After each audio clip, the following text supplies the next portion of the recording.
And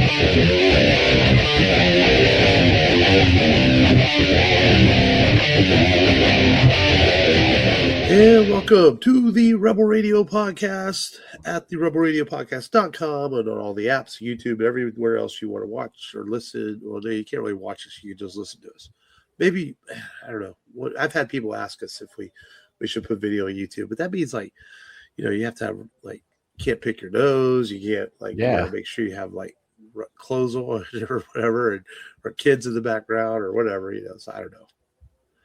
Maybe one day we'll do like maybe the 500. We'll record it. We'll do video of the 500th episode. Maybe we'll post it. Yeah, I'll make no promises, but maybe we'll do that. But this is Mark. This is Matt. This is Long. And ready to rock and roll on a Friday night. How are you guys going? Doing good. Doing good. Feel well rested. Had a productive week as far as like watching stuff, so I feel accomplished this week. Yeah, well, my wallet's been very productive getting some Transformers figures. Hey, falling into that trap again. Good, sir. Yeah. And souping up your ride. Yeah. My Camry? Yeah. Oh, okay. I found out that Michael Jordan's NASCAR stock car is a Camry. Yeah. Yeah, man. 625 horsepower. Yeah, dude. They make. I remember whenever I drove a Ford Fusion, I remember finding out that they were using Ford Fusions for NASCAR. And then that's whenever I found out that they used Camrys too. And I was like, wow. I was like, I had no idea. Like, yeah, they use like Impalas or Malibus, and yeah, man. It's fun to see what you can do, you know, with these different cars, how they make them compete going 200 miles an hour on the track. Yeah, definitely not a hybrid. I know that for sure.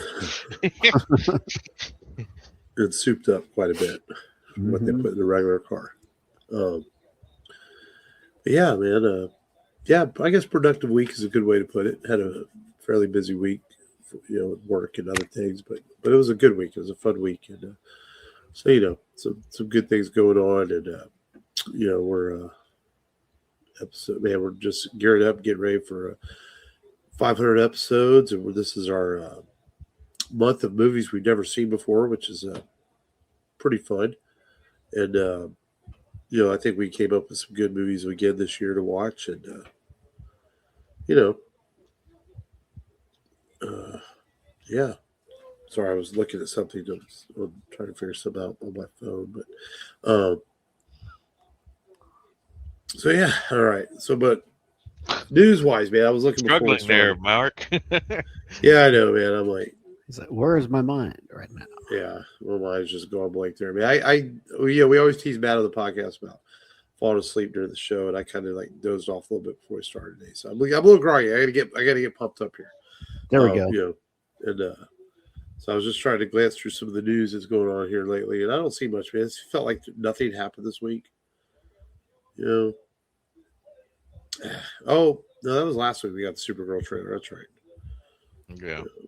Yeah. No. Yeah, Robert Pattinson. I guess he's doing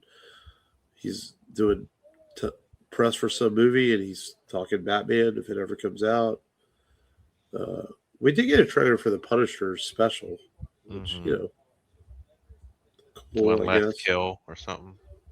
Is it supposed to be like a one shot or what? Yeah, it's like a one shot, one last kill. It'll be like kind of like the Werewolf by Night. They did the Guardians of the Galaxy Christmas thing, probably about 45 minutes. Okay. Which I like those so far. Werewolf by Night was pretty cool.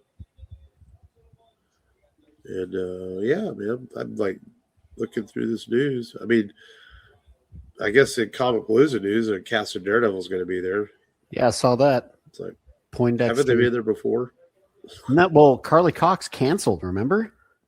Yeah, but then he came the next Charlie? year. Yeah. I thought. Yeah, but he was supposed to be there with Kristen Ritter, and then he canceled. Huh. And then, I mean, maybe he came back. I think Feels like he was there.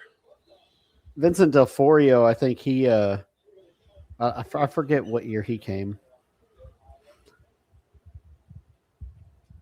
But it's funny. Yeah, we got our picture taken with Kristen Ritter. Yeah.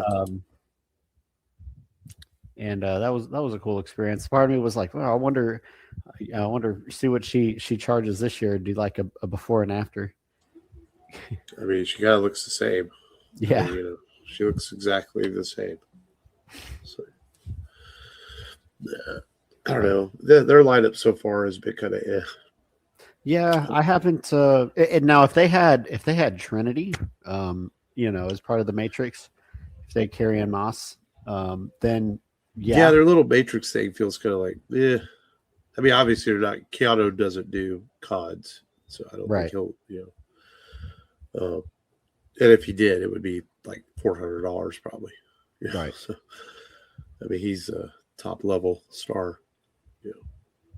Yeah, he would be a big draw. And that's why he doesn't do CODs. He said that before. He goes, I can't in good conscience charge people for what they would want me to charge all. And that's why he doesn't do them. So he just, he's talked cool about guy. it before. Yeah. Well, his name means cool wave. Yeah. He's a very modest person. What? I thought he was named after the kitten, Keanu. No, Keanu means no. Like the movie Keanu. No. Anyway, well, let's go. Let's jump right into things, man. We checked out this week. Matt, you said you had a productive week, man. I'm gonna let you go first.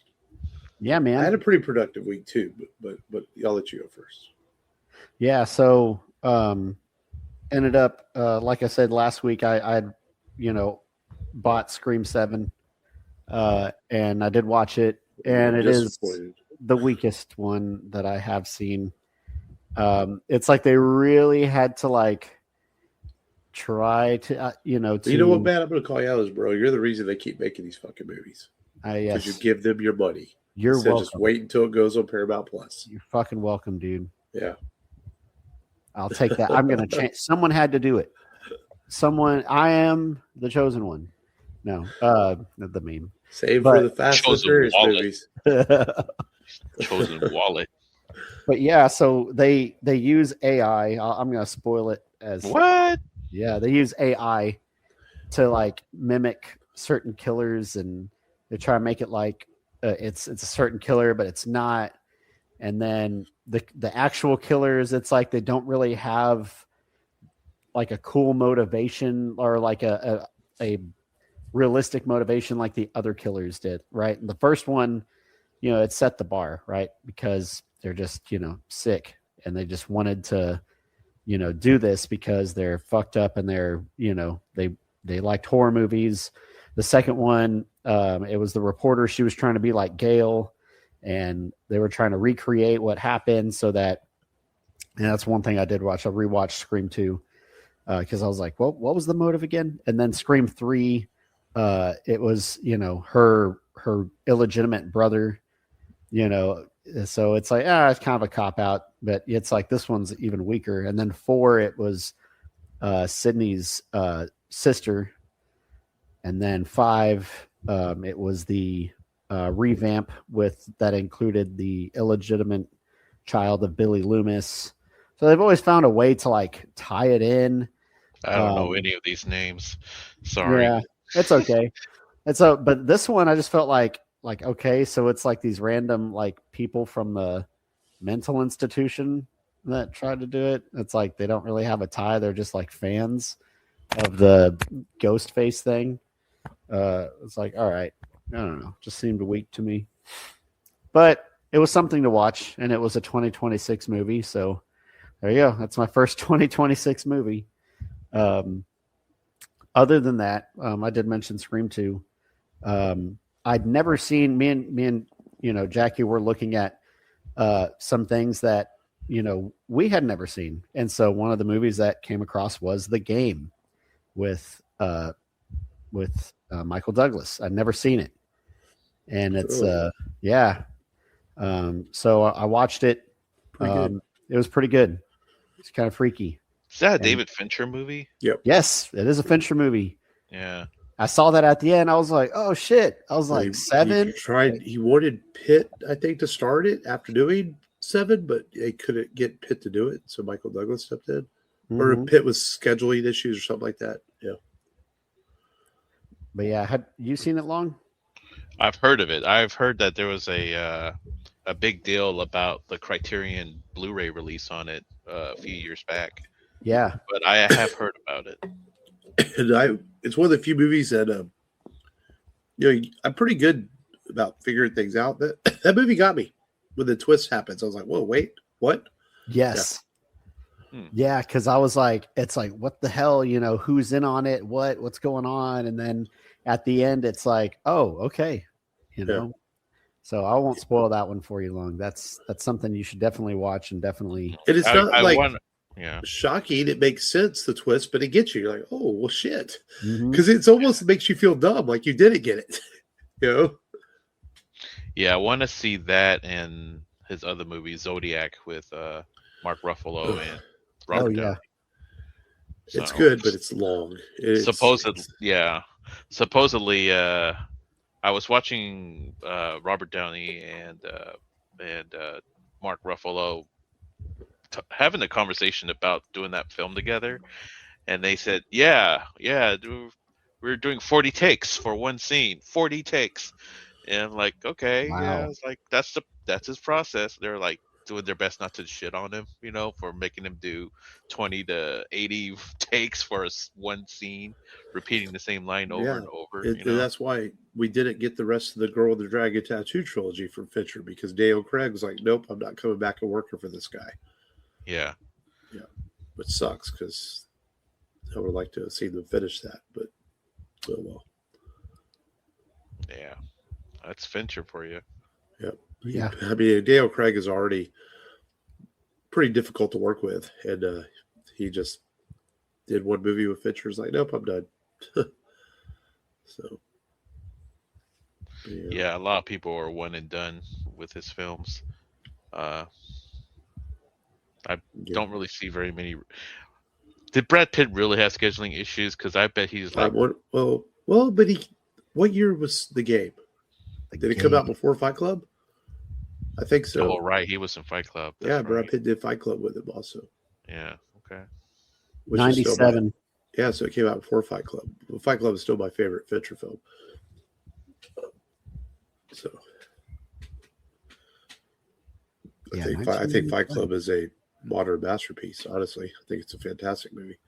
Mm-hmm. Heck and yeah, it holds up still very well, almost 30 years later.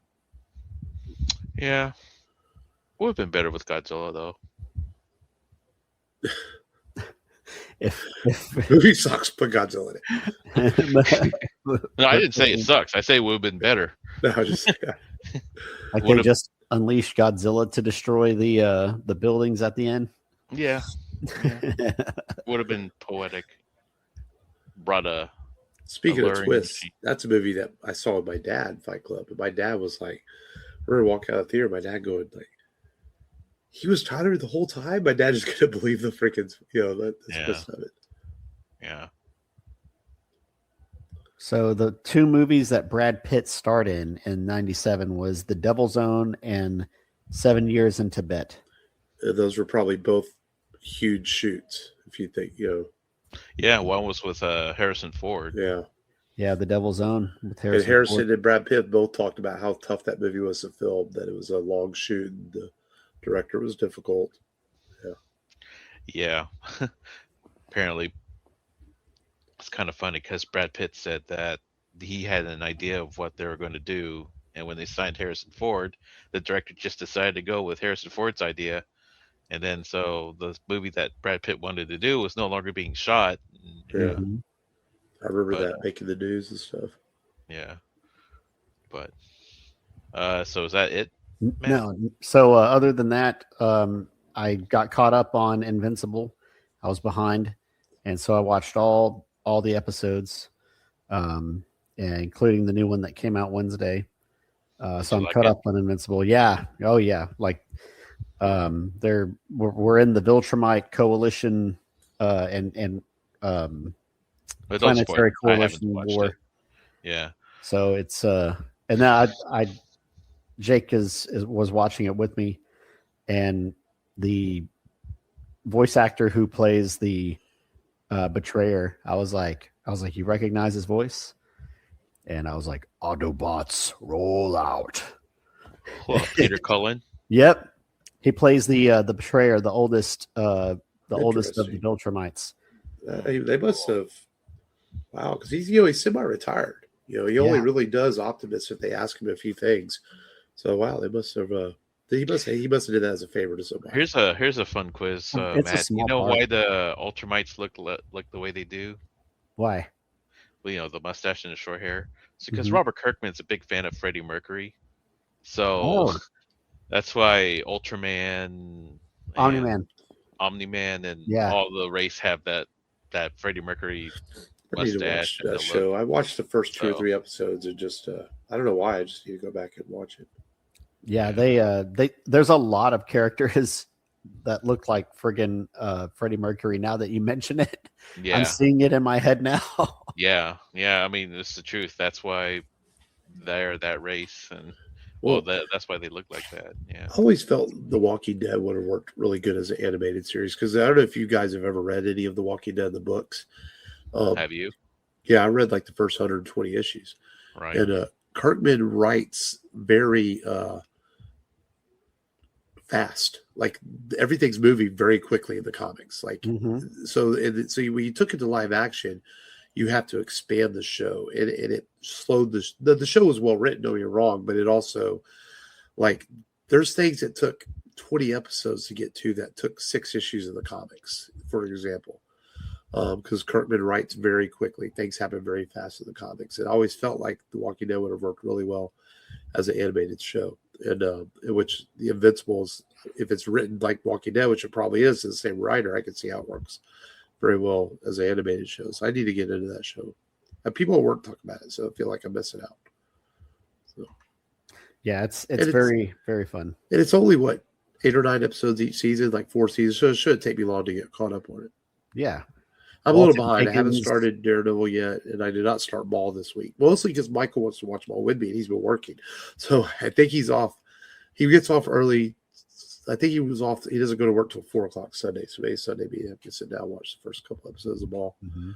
So And then of course, Jeffrey Dean Morgan. Uh, it's like all these big names voice acting. So it's got some good notoriety. Seth Rogen voices Adam the alien. um, but yeah, got caught up on that. And then the boys first 3 episodes came out Wednesday. So I am all caught up. Like the season so far, it's definitely better starting out than the last season. And I like it so far. Definitely has its, they brought back the dude with the giant wiener that just, hangs outside of his pants and just snakes around and stuff. And he's been slapping some people around. I didn't even watch the fourth season. The fourth season is the one that suffered from the writer's strike, right? Yeah. Yeah. Let's hear it for the boys.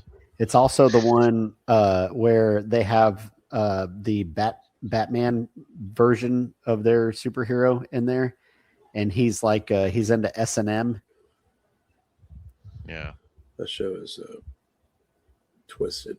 Yeah, Yeah, I still haven't watched it yet. Garth, I mean, if you've ever read anything with Garth Ennis, the writer of The Boys, he's a messed up dude in his own head of role. Yeah. Yeah, I remember his book. He did The Authority, didn't he? No, that's no, it's a different guy, but I know he's messed up too. No, he did Preacher, Garth Ennis. Preacher, yeah. And then he did Pilgrim. Ellis did The Authority. Oh, right. That's right. Ward Yeah. Ellis. Yeah. Warren Ellis, yeah. I remember there was a comic that Warren Ellis wrote back in the early 2000s, and it was a weird dimension that he was writing about where women had like their vaginas on their arms or something like It's like so weird, you know. There was the early 2000s, and there was a lot of artsy, weird books, you know, Yeah. like just bizarre stuff. And some, even in the recent years, like Saga. Saga was really weird and just out there. Yeah, but that's a great book. Yeah, that was really good. I didn't finish it, but I read a lot of the first, 40 issues or so. It was really good. Why the Last Man? The man. Oh, I read all of that. That was great. Shocking ending. Yeah, Yeah. that was a good book. I actually borrowed those from my cousin so I could read them all. He had all the trades. He let me borrow them all, and I read them. Those were really good. Then I got mad at the ending, and I was like, "Fuck this! I'm not reading this book ever again." But you know what? Why the Last Man is about, right, Matt? The Last Man? Why the Last Man? Yeah. No. Yeah, it's about a guy named Yorick, and he's literally the last man on Earth. And the Earth is ruled by women. So you think he would enjoy being the last man on Earth, but no, right. he It's doesn't. not what you think. Yeah. Yeah. There's in fact very little nudity throughout the comic. Yeah. There was a single season TV show based on it, I think. Yeah, it didn't do very well. Yeah. It was like on FX or something. Yeah, that's a great book. And then lastly, I watched a throwaway movie. And I say throwaway. It's got the great Gene Hackman, and it's called Heist. Saw it on Tubi, so we were just like, "Oh, we're gonna watch it." It's got Gene Hackman, Danny DeVito, Sam Rockwell, and Delroy Lindo. That's a pretty good cast. Yeah, it is a good cast, but it's like I feel like the writing is kind of like not as good as it could be. They don't go into a whole lot of details. But like it's a mid-'80s movie. Yeah, kind of like an '80s movie, but in 2001.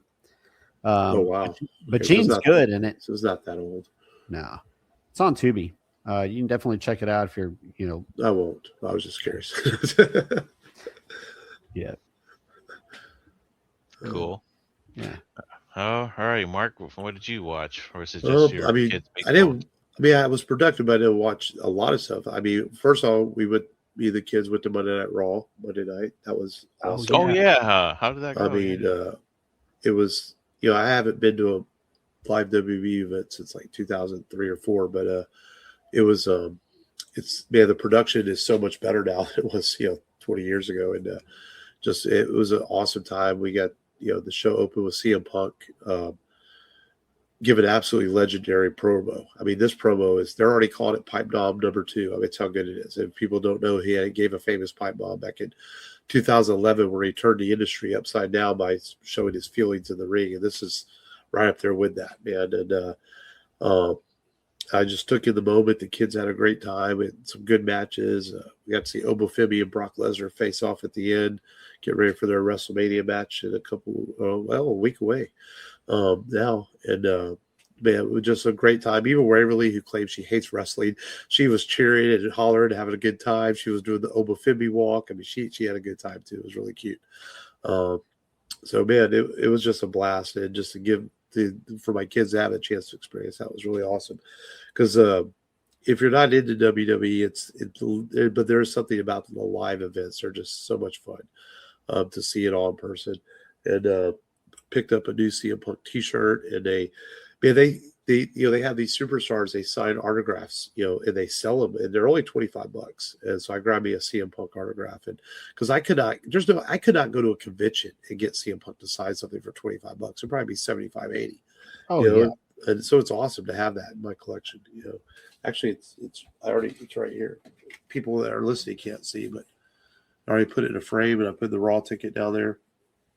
Very cool. So but it's awesome. So that way you have the date. Yeah, it's cool because all the tickets are digital, right? But now you're at the they print these out for you. So I guess because people like collecting tickets, I guess they're going back to doing that. Also, so you don't have to pull your phone out to go find your seat.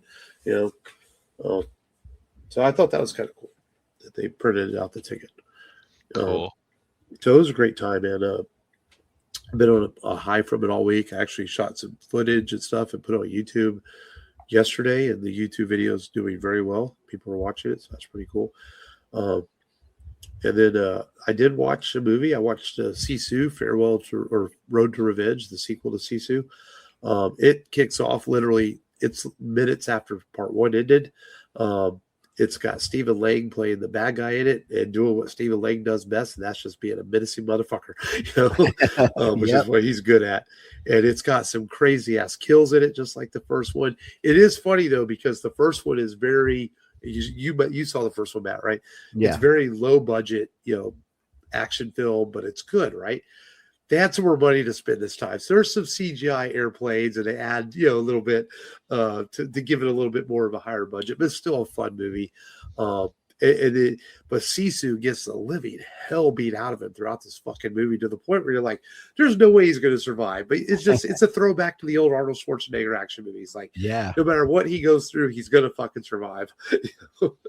And those are a lot of fun, and they're quick watches because it's like 96 minutes, man. So it's a quick watch. It's on Netflix, and I really had fun just sitting back and watching that movie. I might have liked it. 3. See, I might have liked it better than the first one in some ways. I Hmm. think it's because it throws you into the action pretty quickly. It doesn't waste a lot of time. Like, not that the first one wasted a lot. Definitely some clever kills in it, just like the first one had. And but a fun watch, man. And yeah, if they make another one, I'm all for it. Let's do it. Let's just turn this into like a low budget John Wick type action franchise. Takes place after World War II. Budget John Wick. But other than that, man, I'm still working on Red Dead 2. I Nice. could be at the point where I could be done with the game, but I'm taking my time doing a lot of the side stuff. So Cool. Well, I didn't do much of anything except I was being like one of those pickers from History Channel, toy hunting nothing throughout the wrong with that. week. Yeah. Yeah. So yeah, that's why you saw my random commentary on text messaging of hey, Mark, I'm at the whatchamacallit, Shoppers World on Jones Road. And I've never gone in there. I've gone to the all those places on there, but I've never gone to there. yeah, it's basically a Ross, basically. Okay. A Ross with even more obscure things besides clothes. And yeah, and they had like a pretty interesting collection of Mario toys. You know, I was a little tempted to get some of them, but I like nah. I'm here for Transformers. And didn't see anything. Went inside Ross because sometimes Ross will have I like see Transformers and Ross. Yeah, yeah. So like so had a couple of goose eggs here and there. Couldn't find anything, but dropped by Misfit Toy, see what they had, and was looking for that one Star Wars figure, the Cara Dune figure. And it was like going from 45 to $80 on eBay, and so that latest bid, if that current Cara Dune listing is like at $30 or $35, I'm just gonna ignore it. So I'm not spending $50 for that. So, but anyhow, it's already got what 12 bids since I last showed it. So, and it's sitting at $22. It was started at $9, but now 22. I'm like, Mm-hmm. I heard it's this dude Matt's fault raising the bids on that. It is true. No, you didn't make any bids though, right, Matt? Yeah. I told you. You did. Yeah. Ah, Yeah. Don't bid. Let Don't- me. I have a Yeah. 50 limit. So if I get it, I'll pay the 20, you pay the 30, and then Uh-huh. that'll be my gift to you. okay. Because I already have one. It's just a loose figure though. So I got a deal whenever she first got booted from Mandalorian. Yeah, but if it reaches like a certain price, like if it reaches over 35, that's it. I'm not paying that much for Yeah. it. Yeah. So but anyways, I found a couple of G1 headmasters that are on their way to my house. So next recording, hopefully I'll show y'all what they are. I got Nice. a chrome dome and a hard head, which is a tank, G1 tank. And one of the headmasters, the dude bought the car, but it was missing two guns and the headmaster itself. And he said he had a 3D printer and he printed them. So Printed it out. printed them and painted them, and it's like, oh, okay, cool. Well, anyway, that's why it's so cheap, because on average, the Chrome Dome was going for like $80 complete, loose from the box, and so I bought it for $45. Uh, but at least with the 3D printed head, I could customize it without any worries of keeping it vintage. So, but yeah, just went vintage toy hunting, and yeah. Last Saturday, Misfit Toys had a Godzilla toy event, so went and checked out what they had. So, but yeah. Anyhow, let's move on. Let's get today's featured film then. Starring, it's a spaghetti western starring Lee Van Cleef, who kind of sometimes was in the shadow of other western stars like Clint Eastwood and he was in one of the Magnificent Seven movies. But Van Cleef had a pretty decent career of his own, doing movies like The Grand Duel and The Big Gun Down, and this one, which is for years this movie was pretty difficult to find, and they found a print of it somewhere, and they were able to remaster a little bit and they give it a release, and now it's available streaming most places. And that is Death Rides a Horse, which is, first off, a really fucking cool name for a movie. Long, I feel like you haven't summarized the movie in a few weeks, so you get this one, buddy. Oh, okay. Thanks. Well, the movie basically starts out where a kid witnesses the murder of his family, watches his mom and sister get SA'd or raped in front of him, and they get killed. And very good visual storytelling where they just showed off each trait, each symbol of each villain. One wearing a necklace, another having a tattoo, and another one having a weird laugh or something like that. So it was burned in the boy's memory who killed them. And he ends up growing up, 10, 15 years from then? 15. Right? Yeah. So it was more about that young man's tale of revenge. And Lee Van Cleef's character was released from prison, and he comes out and starts hunting that gang of killers. And there's basically kind of a cat and mouse game on who's going to kill the gang first, either Lee's character or the boy who has a bone Bill. to pick. Yeah. Yeah. What was his name again? Bill. Bill. Okay, Bill. And then what was Lee Van Cleef's character's name again? Ryan. Ryan. Yeah. Okay, so or also the stranger. the stranger. Yeah, let's just call him the stranger. Yeah. So Bill and the stranger, they're like, I'll kill them before you get to them. And Bill, the stranger's like, no. The stranger kind of toys with Bill a little bit because he kind of wants to help him, but he also doesn't really like the kid. Yeah, it's like, and he kind of wonders throughout watching the movie. It's like, why is the stranger being so obstinate? It's like, just get all the help you can get, Yeah. But we come to find out, the stranger was actually part of that gang that killed his family, Right. and The which gang is kind turned of on him. yeah. So, but in the end, they ended up carrying out their revenge at the end. They kind of glossed over the town that helped them. Like, they all of a sudden disappeared after helping them. Yeah. Like, where did they all go? There's like a whole village of men trying to protect the village, and now they're all gone. But that was a weird plot hole. But other than that, so Bill gets his revenge, and with the help of Ryan, and overall the movie was interesting, to say the least. It's a good, solid movie. Definitely a little bit more engaging than Kelly's Heroes. But I don't know. They all have their own strengths. Yeah, I enjoyed watching this more than The Sting, but I think it's also because I like Western genre.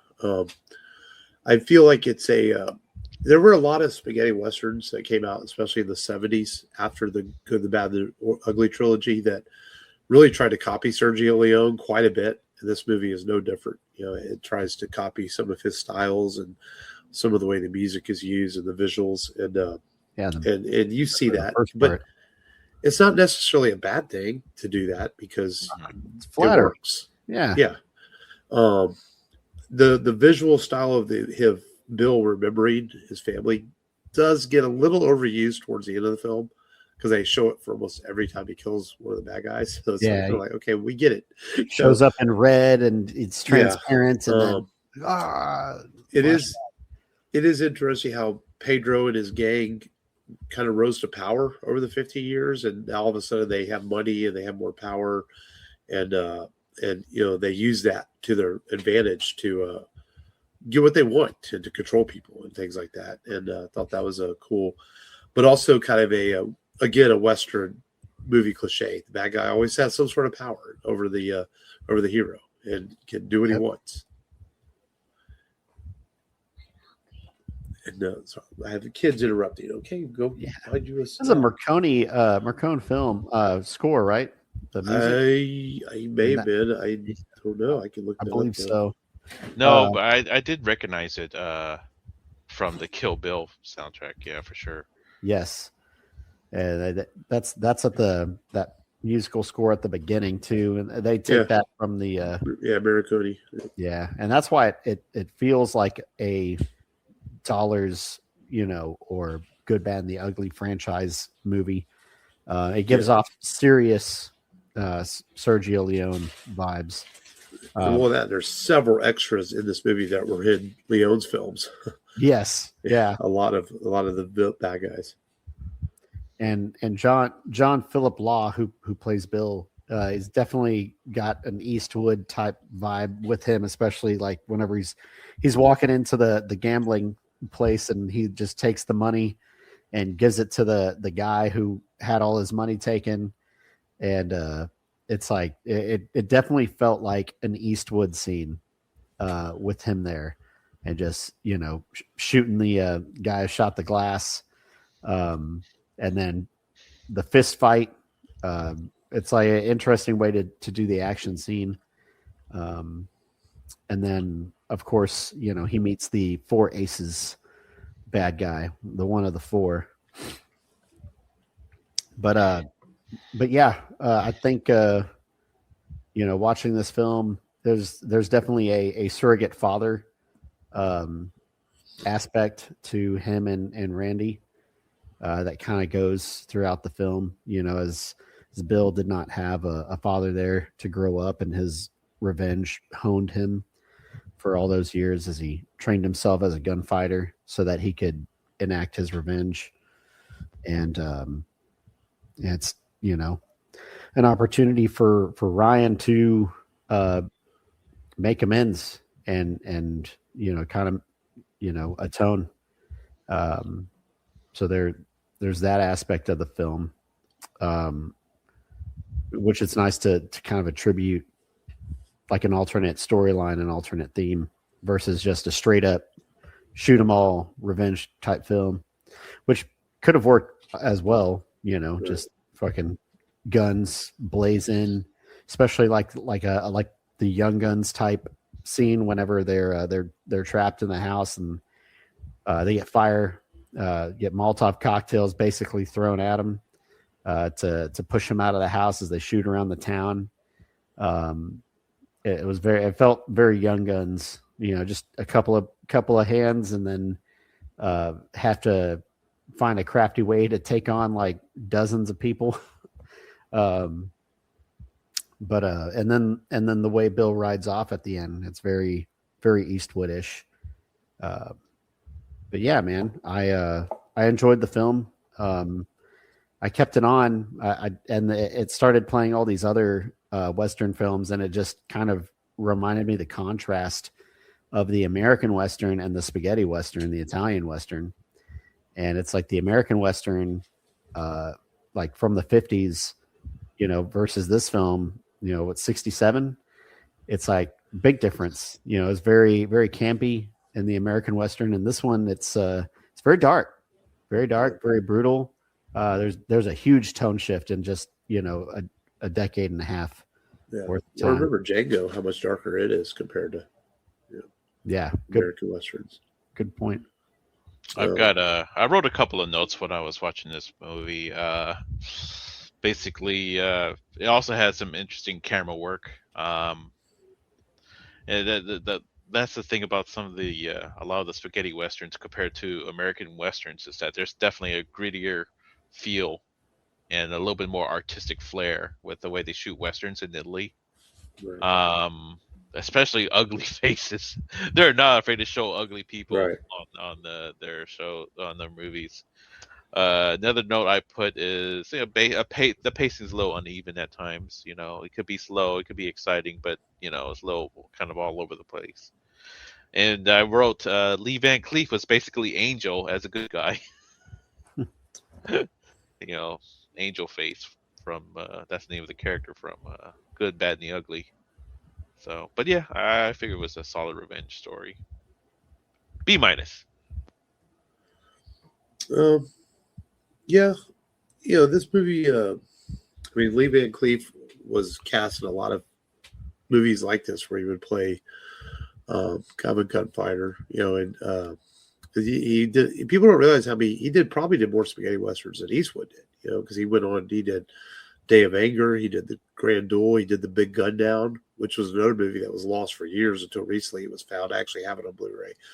And those are all. I haven't actually seen Day of Anger. It's on my Prime list to watch, but I've seen the Big Gun Down. I've seen the Grand Duel. They're very good too. I actually think the Grand Duel might be better than Death Rides a Horse. But I like this movie too as well. I agree with a lot of things John said. I think the camera work's interesting. Good musical score, the grittiness of it, and the pacing. You're absolutely right. Parts of it's paced very well. The parts of it, you're like, okay, you got to get out of the film a little bit because you're waiting for something to happen. But it's only an hour and 45 minutes, but it just feels kind of like a long hour and 45 minutes. But I enjoyed watching it. I still think it's a freaking great movie title. I mean, it is pretty good. And it was almost like a man for a man or something like that. I saw they were going to call it something different, and they didn't like that title. Duel in the Wind was also going to be one of the titles, and Duel in the Wind, Man to Man, Duel in the Wind. A couple of different titles we're going to give it, which is interesting.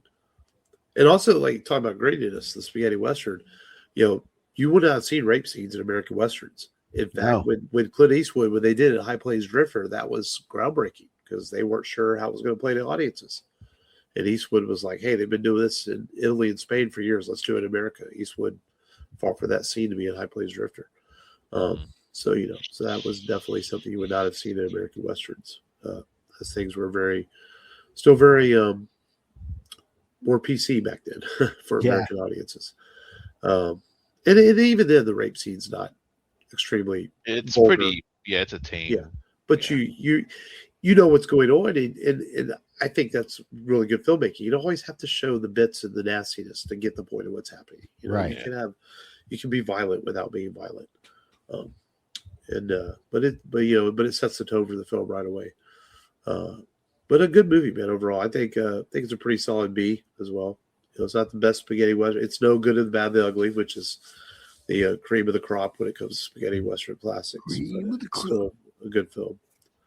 And but it got us thinking. How would y'all score it? Yeah, I give it a B. Yeah, solid B. But I also think that if you take Lee Van Cleef and the actor who played Bill out of and put someone else in those roles, how would this movie is played? Because I do like the way they play with each other. They play off of each other in the movie. But I'm also kind of a Lee Van Cleef fanboy. I've always thought he was awesome. Well, he played so many different roles. He was even a ninja. He was a ninja once. It's like he's done everything. Yeah, he was definitely a classic. All right, well, so let's. So guys, think we hadn't done a top 5 in a while, so we thought we would. Since this is a revenge thriller for Bill to get revenge on the gang against killing his family, we thought we would discuss our 5 favorite revenge films, and I think this will be real interesting because I have a feeling that there might be some sames on each list, but I also have a feeling that they'll be quite different. are our favorite revenge films. And I guess I'll go first on this top 5 today. And at number 5, I have the original Mad Max, as we see Mad Max cruise the wasteland to get revenge on the murder of his wife and child, which sets the tones for George Miller's future films in this franchise, and is still going 40, almost 50 years later. And I think Mad Max it's not my favorite film of the franchise by any means, but solid revenge thrower, no doubt. Where credit is due. Yeah, exactly. Go ahead. So I had to sneak an Arnold film in there. I had to. So for me. I put Commando. I was debating on Unforgiven or Commando, and it was tough, but I picked Commando. Obviously, revenge for taking his daughter and holding her hostage so he could take out a world leader, and he gets revenge on all the guys that. Unforgiven is my honorable mention that did not make my list. Yeah, I left it. I almost put it on, but I left it off. But yeah, that's my honorable mention too. And it's just typical, like the cheese of the '80s, right there, baby. Right, Commando. And Unforgiven to me it's a revenge flick, but it's also not a revenge flick. Yeah, because Curly Bill's a bad dude that he has to go take out. It feels more like a have to kill this dude movie than a revenge flick. Exactly. Oh, okay. Mine is Revenge of the Sith.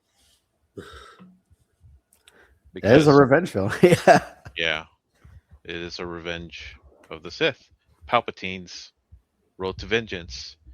And how he was able to take over the galaxy after the oppression of the Jedi, causing the extinction of the Sith race. I am the Senate. No, but that's kind of a joke title. I actually put Death Wish as a revenge for my number 5. Oh, okay. Yeah, that's a pretty hard revenge movie right there. I mean, the way it starts out. When we were doing our movie list for movies we'd never seen, I told you guys I've never seen it before. Yeah. Oh, really? Yeah, same. Yeah. But I know what it's I know about. what it is. I've just never seen it. Bronson, right? Charles Bronson? Yeah. Charles Bronson. Basically, writing the coattails of Dirty Harry. And, the 70s, the early to mid 70s at that time, it was a very cynical age. And the Vietnam War was coming down in full swing, and Dirty Harry came out, and it was pretty anti, liberalism and all that. And, soft on crime. Crime was everywhere in America. Mm-hmm. And and then Dirty Harry touched the nerve, and then Charles Bronson's like, "Hey, I want my own revenge film too." It wasn't Bronson like a soap actor. He hadn't really done a lot of movies, right? If I remember right. He was he did westerns. He had done some westerns, yeah. Yeah, Mm-hmm. kind of funny. He hadn't done like an action movie, like a gritty, yeah. Not like that, yeah. His trademark mustache. Right. So, but yeah, I put Payback as my number 5. Yeah, I'm sorry. Yeah. Death Wish. Death Wish at number 5. Death Wish number 5. Yeah. At number 4, I went with Kill Bill. Okay. Yeah.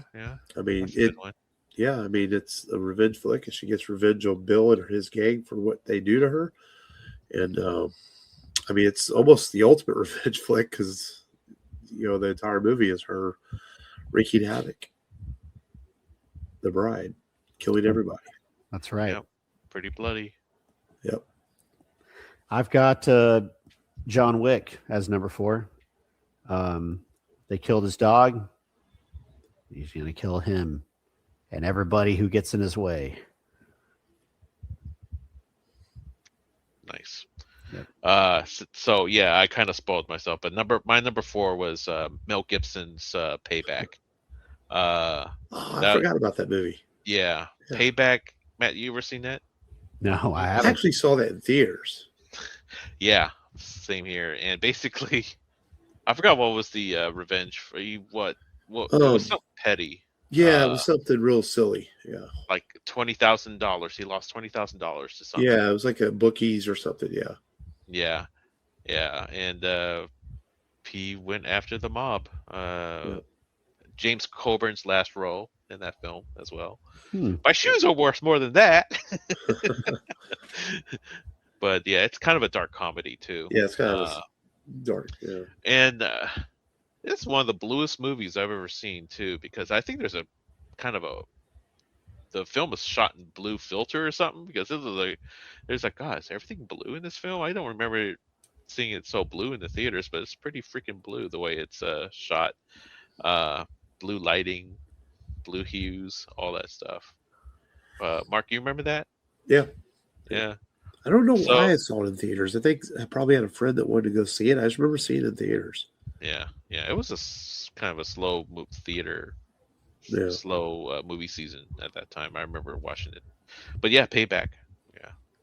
All right, number 3, man. I have the movie that includes one of my all-time favorite scenes ever, and that's Gladiator, man.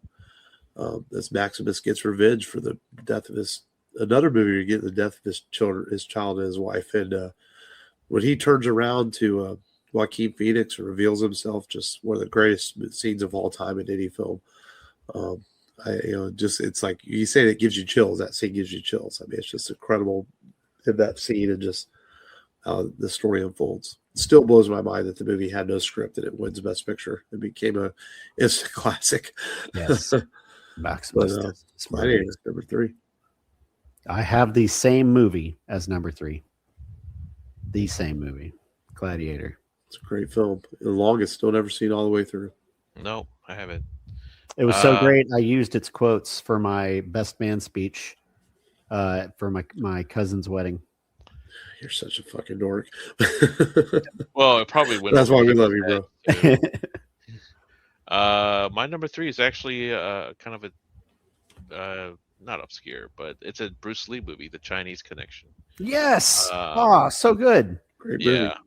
Basically, I forgot that his Bruce Lee's character comes back, finds out his teacher is dead, and he finds out that the rival Japanese martial arts school was behind the death of his teacher, and it was a revenge plot. Did we do that on the show? The Chinese Connection. Yeah, but we called it by its other name, The Fist of Fury. Fist of Fury. Yeah, we did do it. Fist of Fury. Yeah, one of the greatest fight scenes of all time. Him versus his entire dojo, and basically Kill Bill paid tribute to that with the Crazy 88 scene. But yeah, one of the old classic revenge films. That's a good one. That's a good one, Long. Thank you. At number 2, I have John Wick. Kill my dog, I'm killing you, motherfuckers. I mean, and it went on to spark a franchise of all 4 pretty solid films. And one spinoff, Ballerina. Yes, which I still need to watch. But it's been sitting in my queue. I just have to. Yeah. In the queue. Number 2, Matt. Yeah, Kill Bill for me, number 2. I've got it higher. Basically, me and Mark flip-flopped our John Wick and Kill Bill. But yeah, maybe it was because I recently watched it again. But I love it. The Crazy 88 scene, killing everybody who had a hand in her coma. It's awesome. Awesome film. Cool. My number 2 is actually another Western. And it's actually it's an interesting revenge movie because it doesn't become a revenge movie until the last act of the movie, where it changes the entire beginning of the movie once you see the revelation. And that's Once Upon a Time in the Old West, starring Charles Bronson again, and Henry Fonda. And it follows a story of harmonica, and throughout the movie he's playing this harmonica pretty terribly. Yep. it was like throughout the whole movie you're like wondering what's this guy's issue, and he's playing this stupid harmonica so annoyingly throughout the whole movie, and then you watch his flashback towards the end of the movie, and you come to find out like, wow, that's the reason why he's playing the harmonica like that. And I'm like, wow, so that changes the entire first 2/3 of the movie because of it. Love the opening of that movie. Yeah, the opening of that movie is classic. Yeah, it's a little slow, but man, it's definitely one of the best uh, The fridge. reverse reverse revenge movies I've ever seen. So, uh, but yeah, I picked this as my number two because usually revenge movies you get the plot point at the beginning, but for Right. this, it's like it's at the end of the movie where it changes the character of the entire movie. That was a Sergio Leone film. Yeah, Sergio Well, Leone. we did it a while back. Yeah, Um, one of the best scores too. yeah, Yeah, great cast too. Um, yeah. and number one, I have, I mean, one of my all-time favorite movies, The Crow. I mean, I know it's a fantasy revenge thriller, but still a revenge thriller. I mean, Aaron Draven's given us a chance to redeem or to make right what was wrong, to get revenge for the death of him and his fiance. The Bill Brought back Skarsgård one, right? no, the Brandon Lee. Ah, Okay. And the Brandon Lee Sorry, I Crow. couldn't resist. And I couldn't just resist. a remarkable achievement that the film was completed after Brandon's death. And Alex Proyas with putting the film together with a great soundtrack and a good cast. And Brandon Lee's final work. And what an amazing piece of work it was. And we'll always have that film to remember him by. And yeah, man, just a great film. And I'm not going to knock the Skarsgård film. Like I said, I was surprised that it was better than I thought it would be. Actually, kind of enjoyed it. Did not hate that film, but it's not the Brandon Lee film. One of the most interesting facts about the Crow movie is that one of the directors of John Wick was actually the That's body double Body of Double. Brandon Lee. mhm. Yeah. So And yeah. they created new. I mean, all this stuff we have now with face swapping can be given credit to the tech that was created for that movie. You know, people don't realize that Yeah. they used new tech to put Brandon Lee's face over the body in the film to finish the film. And pretty cool, man. And I'm glad they did because I remember being in high school and they almost weren't going to complete the film, and then Brandon's family gave permission. Like, no, Brandon would want it finished, and they finished the film, and it came out a year later after his death. And good thing we did because it's a remarkable piece of work. It's his legacy. And it is also my number one. What bigger revenge can you have when you fucking dig yourself out of the ground to kill the people who killed your one and only? Fucking clawed yourself out of a coffin, and then you came back with the help of a magic crow. And you got the great Ernie Hudson eating hot dogs in the film. I mean, fuck, no one mentioned Ernie, Right. eating hot dogs. Onions give you gas, apparently. I didn't know that until I watched Yeah. this film. And then it really was a good cast. I mean, there were some things that they wanted Iggy Pop originally to play Fun Boy, but he was on tour.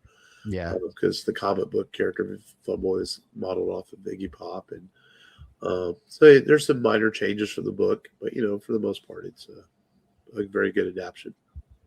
And I've said before, if they were to ever really remake The Crow, give me a hyper realistic remake of the comic, scene by scene. Make it so it doesn't step on Brandon's legacy, but make it truly like the comic book. If you can do it for the Watchmen, you can do it for the Crow. Yeah. Or an anime. I'd love an anime version of The Crow. Yeah. I think that'd be incredible. So. Yeah. For me, it's actually my number one revenge film is John Wick. And for me, it was like I didn't see it in the theaters, but I saw it at home, and I was like, "Wow, I've never been so into a revenge film like this Yeah, I didn't see the ever." first one in theaters.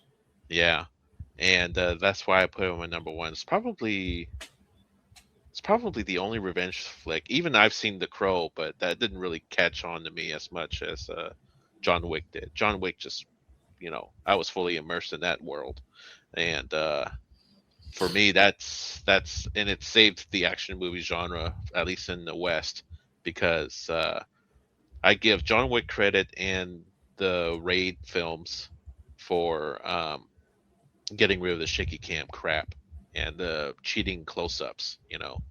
Wide angle shots is how you do it. You don't hide the action, and uh, yeah, on a technical level and on a story emotional level, yeah, I this is my favorite revenge flick of all time. Yeah. Good fun list. We all came up with some different ideas. Other than Matt copying me, but I was kidding. Just looked over a few times. Yeah, you saw my phone through your computer screen. Like, that's what but no, that was fun, man. Good list. All right. Well, I think we're about done here today. But next week we're going to continue our month of movies we've never seen before, and with the recent passing of Chuck Norris.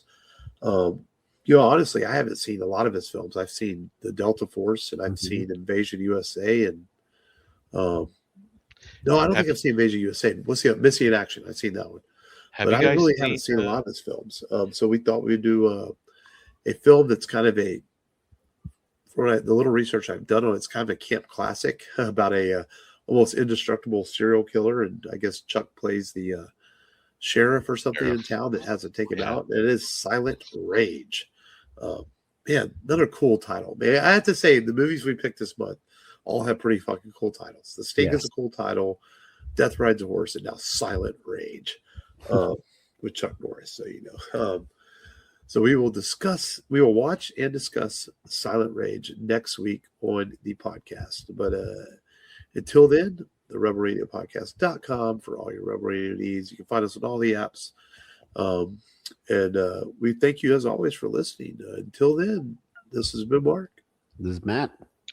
This is Long. Remember, as always, just go there and do it. Long rides a horse.